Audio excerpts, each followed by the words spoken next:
It can totally be done all those ways.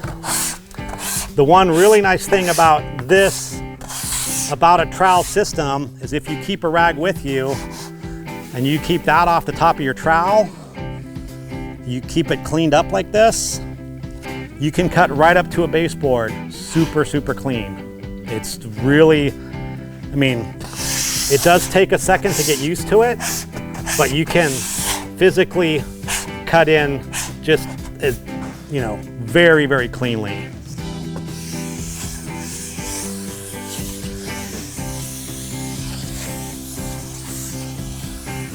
But I will not live long enough to be comfortable with that sound. I won't. It's a bad sound.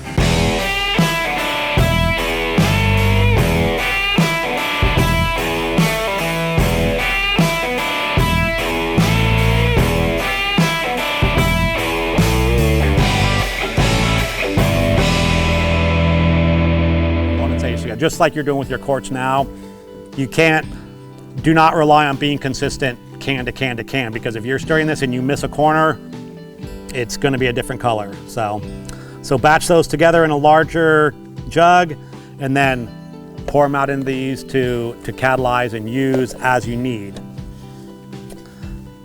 We'll take our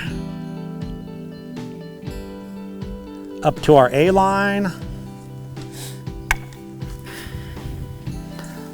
Give the ISO a little shake.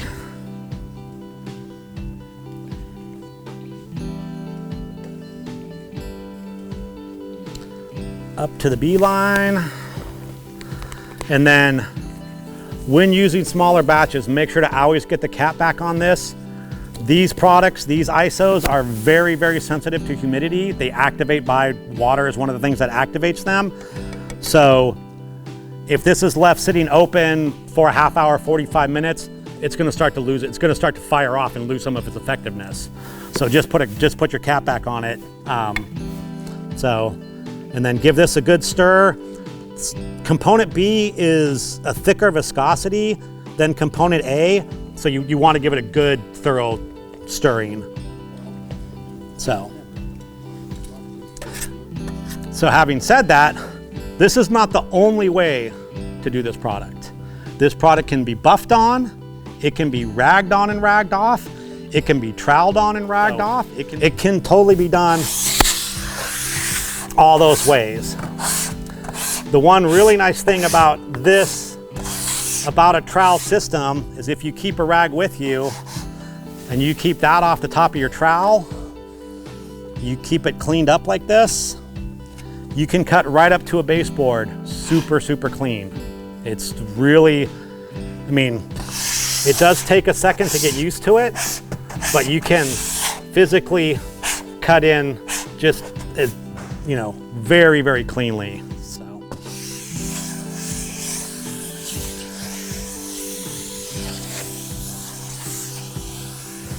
But I will not live long enough to be comfortable with that sound.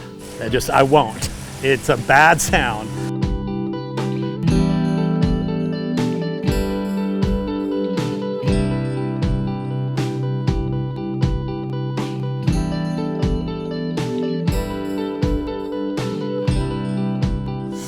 So no real art or science to it. You want to hold the trowel, fingers down, tensioning blade side up, a little bit of pressure at around a 45-degree angle. That's it. Keep the puddle out in front of you, moving around. Pull it forward. You can pull it dry, you can leave puddles, you can miss areas. None of it matters. None of it matters. I'm not great at writing, and I'm responsible for writing all the instructions and labels for all of this stuff. And I spent a good chunk of time writing instructions, and what I should have turned in was put it on the floor, sometime within the next hour, take it back off. That's it, however you want to do it. So, even though it's a natural oil and very low VOCs, these are flammable. So this is the same, left in conjunction, they're going to get hot and they are combustible.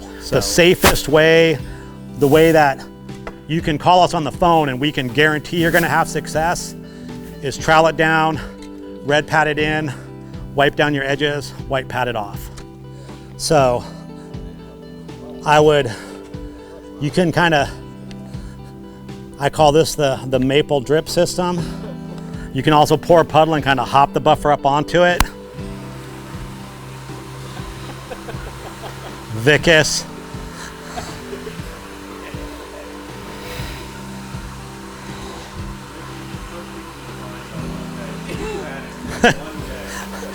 And so with the red pad, what a lot of guys will do is they'll spend too much time here and they really try to work it all on and off at the same time. Don't spend that much time with the red pad, just even it out and drive it in. Just run over it real quick, make sure that it's evened out and worked in everywhere. So typically with red and white pads, this is very small, so we're only using one side of the pad. So typically we put a thin white driver pad on this plate and then use a screen. Then you can use both sides of your pads without ruining your head. Since we don't have baseboard on here and I don't need to ruin my pants anymore, typically I would go back out into the floor at this point. I would wipe down all my edges and then I would white pad from there. So just regular white rag, balled up, no reason to go in and out on the end joint, just go with the width of your hand around the whole floor. Totally works. And then with this product, there is no directional required. It can go cross grain, with the grain, doesn't make any difference because we're not reliant on anything but color. As long as the color's there, doesn't matter which way you buff it.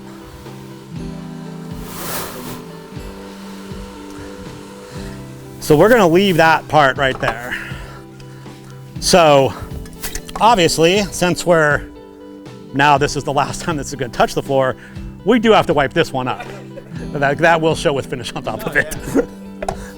So you can go with your white pad and wipe it up.